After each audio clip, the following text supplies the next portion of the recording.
Welcome to Amy's Bookshelf Reviews podcast. Sit back and listen to interviews, discussion about books, and anything else literary. There's always something or someone new on the show. Good evening, listeners, and welcome to Amy's Bookshelf Reviews podcast, Behind the Books, Honest Voices, Real Stories. I'm Amy Shannon, and each episode brings you heartfelt conversations with the storytellers behind the stories, authors, publishers, and creatives who shape the literary world.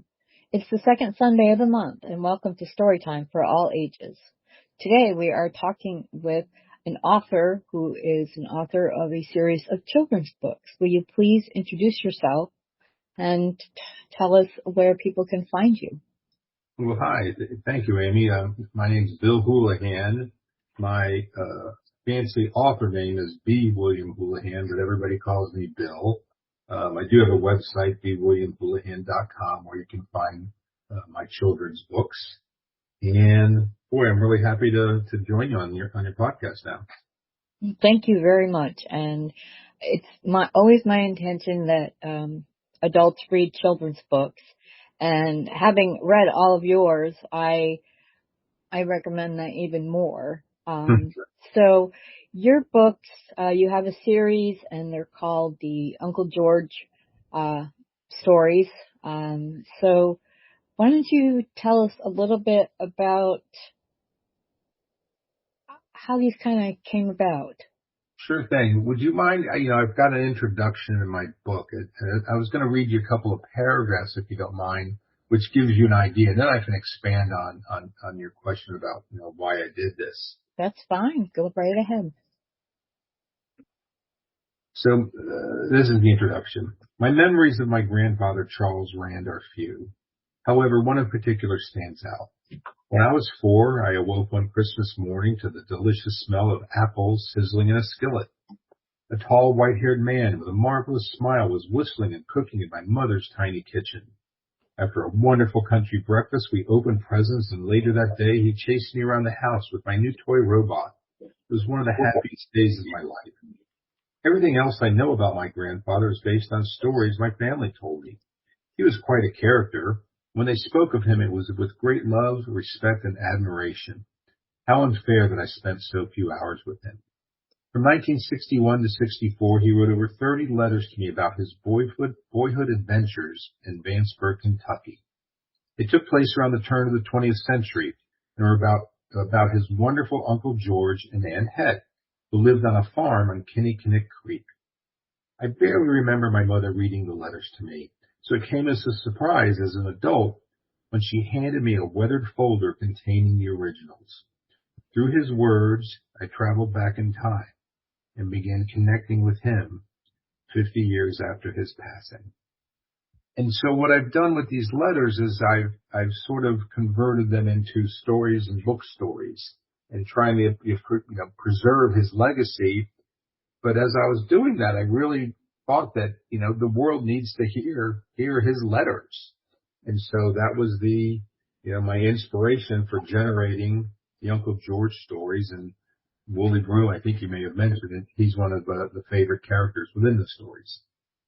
Definitely. Yes. Having read all of, the 9 books that you have out for Uncle George stories, Wooly Broom definitely stands out.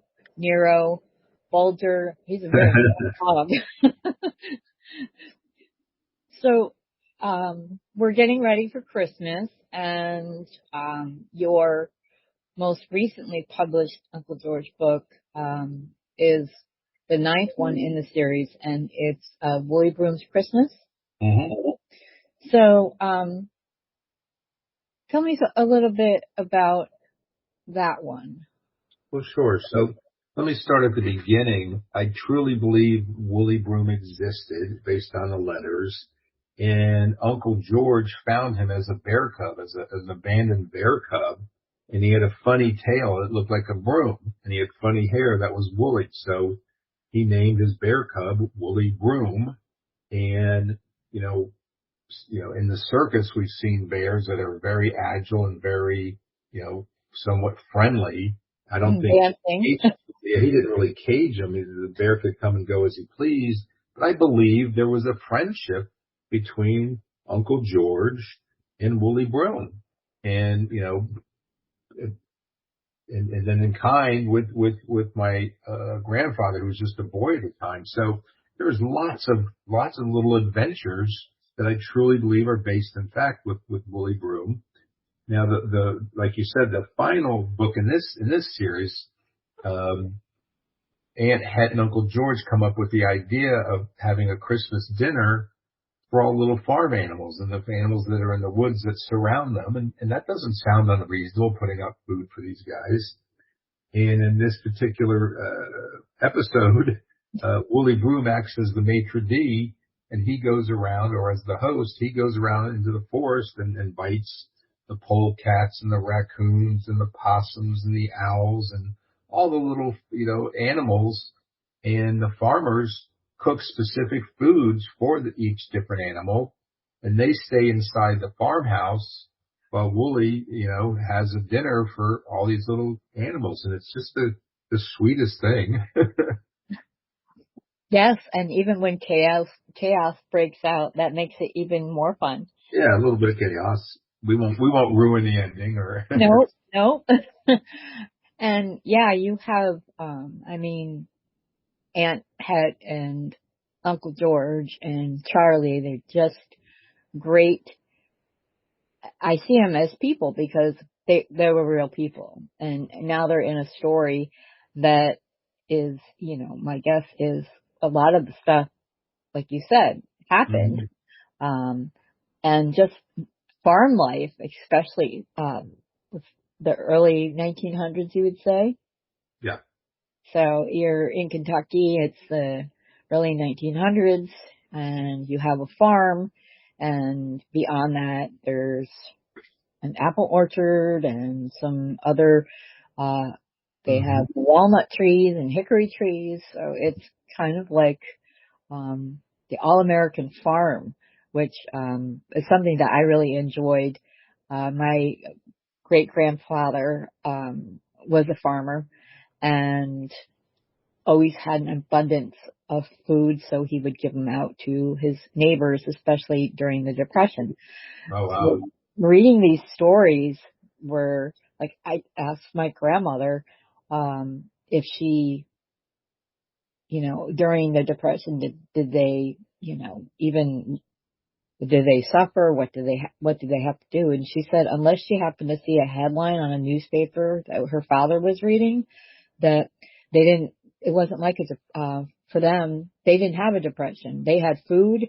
Her father was a farmer and also had a secondary job, and they just, helped out their neighbors. They needed heating coal or food or whatever. That's what my grandfather would do. Wow.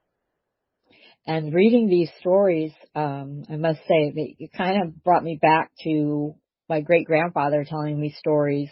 He couldn't remember my name or what he did yesterday, but he could tell me stories, when my grandmother and her siblings were kids and stuff that he used to do. And this was a man who was 89 years old and decided to climb on top of a barn and fix the roof.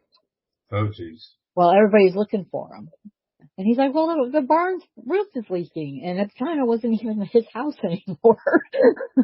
So, but that's what drew me to the stories, is that they're fun. And I do like Nero. He's sneaky, but he always and he's nosy. And Right. I love that. And we all know somebody like that. They got a good heart, but they don't, on the outside, you wonder sometimes. Yeah, exactly. It's funny when you try to eat sorghum taffy or molasses over popcorn balls, and we all know what that can do to your teeth.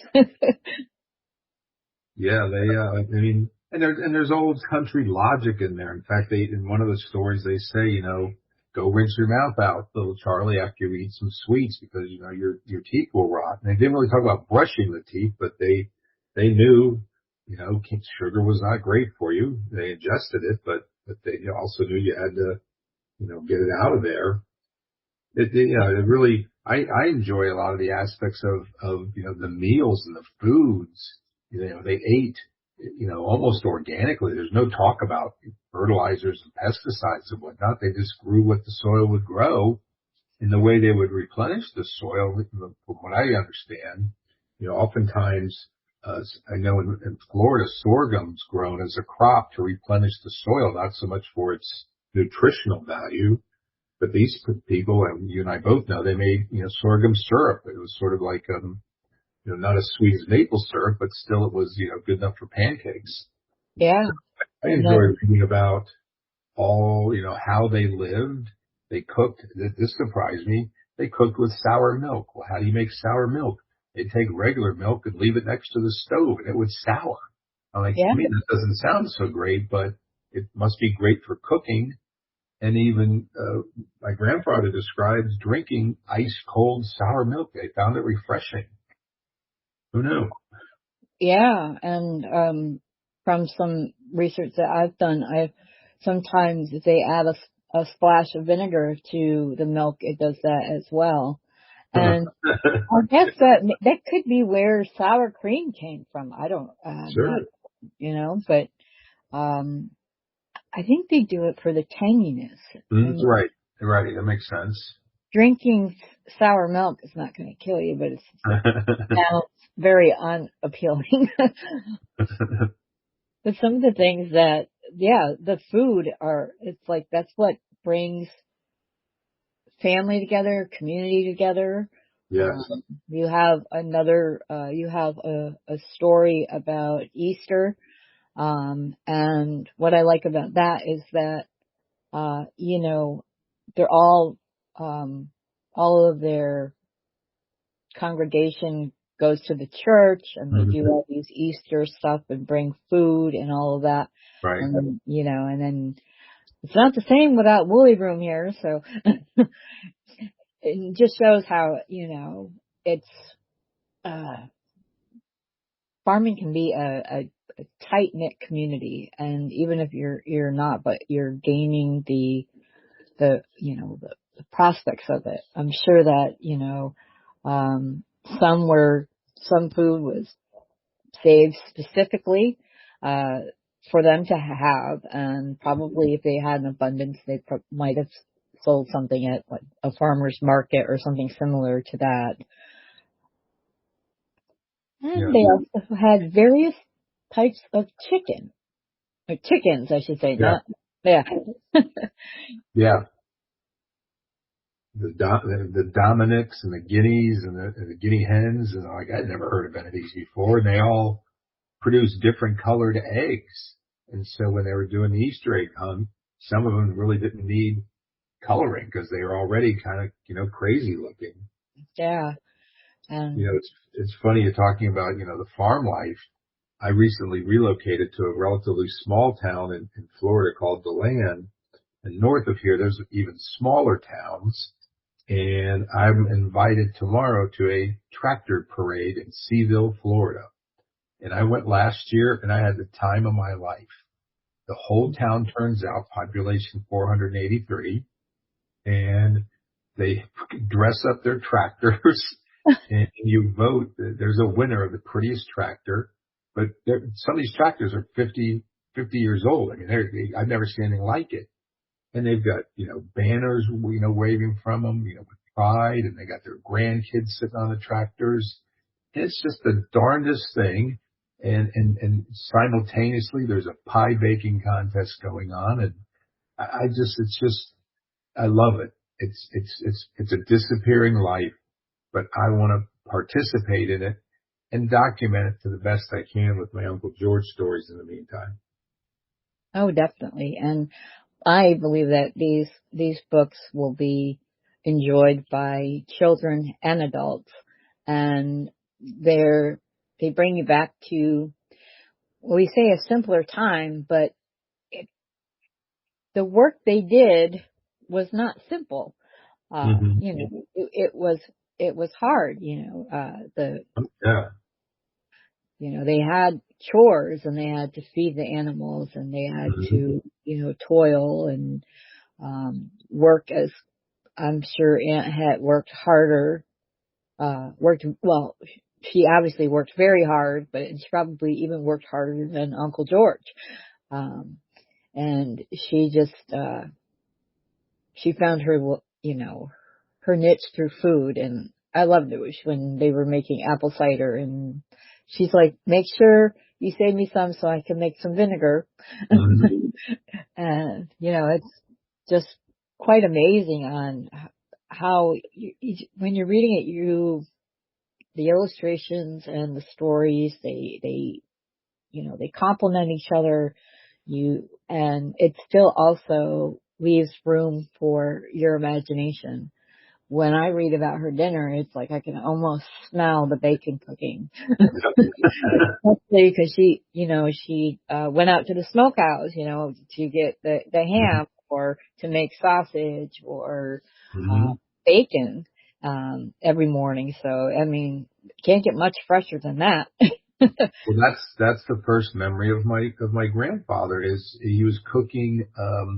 I don't know what you call them, but it was like buttered apples in a skillet. Like he was frying the apples, but not all the way fried. That woke me up. And I ran into the kitchen like, who the heck are you? This nice man making me breakfast. And Yeah. so to me, breakfast is, to this day, is my favorite meal. I don't know. I love the smell of everything. In fact, there's even near us here in DeLand, there's a spring north of here, 20 miles, and they took a old sugar mill and turned it into what I call a pancake house. And I would go there with my grandmother when I was very little, and there was a griddle in the middle of the table. They bring you batter and bacon and eggs and whatnot, and you cook your own breakfast in the middle of the table. It'd be very cold. It was cold and damp in there, and boy, what a memory! Like just I wish my grandfather had been there, but he lived in West Virginia and Kentucky, and she lived down here primarily because of my mother's health. She did not do well in the northern climes, and so she flourished down here in Florida. So that sacrifice was my grandparents lived apart a lot much of the year because his businesses were up there, not in Florida. Yeah. Wow. But But I do still, love breakfast. I can see. I mean, sometimes I like breakfast for dinner. Oh, don't get me started. So you have a cascade of interesting characters. So we have Woolly Broom, Hmm. Nero's the wolf. We've got Balder, who's the dog, and he seems to Hmm. be a very smart dog, especially when he's supposed to find a honey tree by trailing Hmm. a single bumblebee. I was And fascinated by that. yeah, I guess I should talk to a bee expert to see if that's possible, but yeah, they capture the bumblebee. It lands on their pancakes at breakfast, and Aunt Het ties a little red string to the bumblebee and tells Bulger the dog to follow it to the hive, which they do. And I don't want to tell the rest of the story, but right. it sounds kind of logical. Yeah, and um I love reading old cookbooks and stuff like that, and I found that, if you want to find the honey, you have to follow the bees, Hmm. because they may have a hive outside, but usually it's inside the tree where they have the Right. honeycomb, and you can get honey, and I'm sure that they probably made use of honeycomb in some way. Some use they use the wax for candles or things like that. So I know on a farm, that if possible, nothing goes to waste. Right. I thought it was very nice with the honey tree story. They're very respectful of the hive. They didn't take everything. They didn't destroy it. They didn't knock the tree down. They they borrowed some for their own needs and then let the little bees alone. And the way Uncle George, he didn't have a bee suit or anything. He just moved real slow and didn't agitate them. So again, they were very respectful of their environment. They were good with the land, I think. And now I'm really craving some honey. So darn it. Yeah, right over nice Johnny cakes or cornmeal pancakes, or like your Uncle George liked, what was it? A mixture of buckwheat and cornmeal. No, Yep. No, buckwheat is funny. pretty bitter, so I've had buckwheat pancakes, so does sound good. And I would Aunt Het must have a talent for tying a string around a bee. I mean, really, that. Well, remember these ladies probably sewed and quilted and could thread the eye of a needle, and their eyes are probably 100 times better than ours, and they were dexterous because they use their hands all day. Yeah, What you and I could do probably doesn't, pales to what they could do. But again, I just love, the stories are just so sweet and so nice. Um, I have, he wrote me 30 letters and I did the first 9 into stories. And so now my challenge is if this series is somewhat of a success, I'd like to do another series of them. I even, eventually I run out of letters, and just as an exercise, I created my own letters, so to speak, of a nice little adventure that they go on. That's very plausible. And so I have everybody blaming, the boy gets lost, Charles, my grandfather gets lost for a day, and people are blaming the wolf for his disappearance. But as it turns out, he really was helping the boy, and the only person who knew that was Wooly Broom.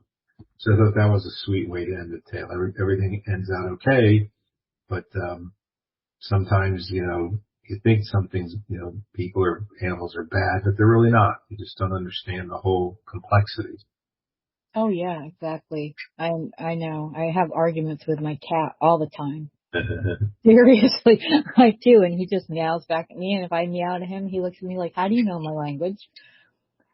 You, But you had mentioned that Bulger, the dog, was a very wise dog, and I don't know if this story will make it, but he did write me a letter as a man, and he was in the Navy, or he went to a naval academy. I know he served during World War One. mhm. So he was on leave, and he was walking out to the farm, and it was, I don't know, 5 or 10 mile hike from Vansford, and a snowstorm caught him off guard. And he said he could barely see the road. He wasn't dressed properly, and he was in this horrible snowstorm, very cold. And out of nowhere, Bulger the dog showed up. And Bulger, led him back to the farm a mile or two. And we got there, and Uncle George was very happy to see him. They dusted him off the snow and gave him some tea or whatnot. And he eventually said to his aunt and uncle, "Wow, thank you for sending Bulger out to find me." And they said, we didn't know you were coming. We didn't send the dog out. And so, how cool is that the dog knew he was in distress and went out looking for him? Yeah, that is amazing, and it's um, I've heard stories where dogs got left behind or they got lost, Right, but right, somehow they ended up coming back home. And, I think there's a lot about dogs that we don't know, sure. and they are definitely smarter than we give them credit for. Well, maybe that's a topic for another episode, another podcast. I had a long talk with a cardiologist a while ago, and licensed, fully MD, all this, and he believed in a thing called the heart field, and he believed that people can communicate, via their good hearts and bad hearts, and he says the field is limitless, and I was fascinated by that. Again, it's a topic for another day, but oftentimes he believes intuition is based on this heart field, reaching out, you know, almost infinite in distance. And I think that's how animals find their way home, that they're in tune with their owners and Yeah. vice versa. And they follow their energy, so to speak. Yeah. I would agree with that. It's a nice concept. Science will probably never prove it, but it's a nice concept. Yeah, I mean, I have my son and his husband, they have a dog who's my grandbaby. And one time I was having a health issue where I was having an awake seizure, and the dog was over. Wow. And I was sitting in a chair, he immediately sat on my lap. And then once I kind of calmed down, my son was able to put me in bed, and the dog came and he just laid right on top of me till my body completely calmed down. Oh, wow. Yeah, it was like, thank you, because no one else has been, no Yeah, one can bring me out of that, but he did, and he was so proud, and he knows that I'm his grandmother, contrary to what my son tells me. that's funny. It's funny. But We treasure our animals. yes, we do. I don't think of them as pets. I think when I use the word pet, it's the action. I think of them as, I think they own me. It's my cats, they have me trained, so. Yeah, it's funny. Yeah, And everybody has their thing, you know. I mean, animals, you know, are, they know what they're there for. You know, the chickens know that the eggs, and then, of course, which it probably isn't mentioned, but I know that my great grandmother, her favorite pastime was to candle the eggs, and she did it in private. Mm-hmm.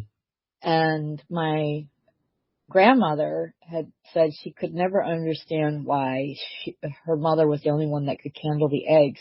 And I'm like, Gram, it's the same reason why mothers will do dishes without anyone in the kitchen. It's that peacefulness.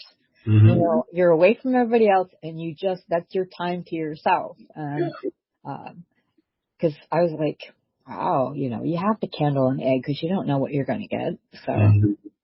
I always found that was interesting. But, so all 9 of your books are available for sale on Amazon, correct? Correct. Right. So, and I know that you'll be having some various events in your local area.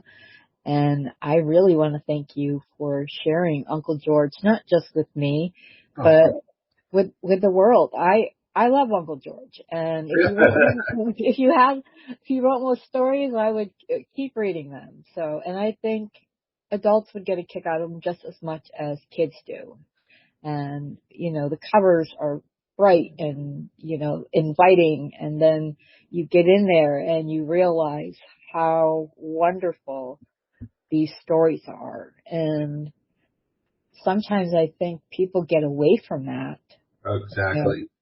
it's like, remember what you were like with a kid, even if you didn't live on a farm, but, you know, when you were a kid, you had this kind of imagination and innocence.